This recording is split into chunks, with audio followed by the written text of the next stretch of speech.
God's sake, come on. It was freezing last night.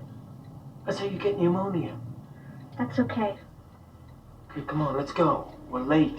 Your mother's in the car already.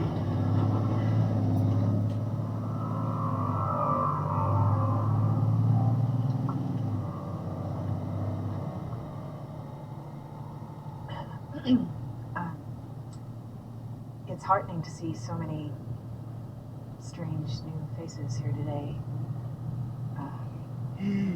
I know my mom would be very touched and probably a little suspicious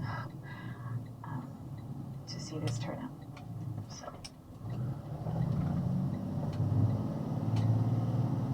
my mother was a very secretive and private woman. She had private rituals, private friends, private anxieties. It honestly feels like a betrayal just to be standing here talking about her.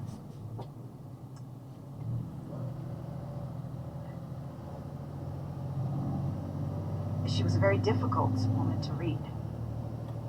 If you ever thought you knew what was going on with her, and God forbid you tried to confront that,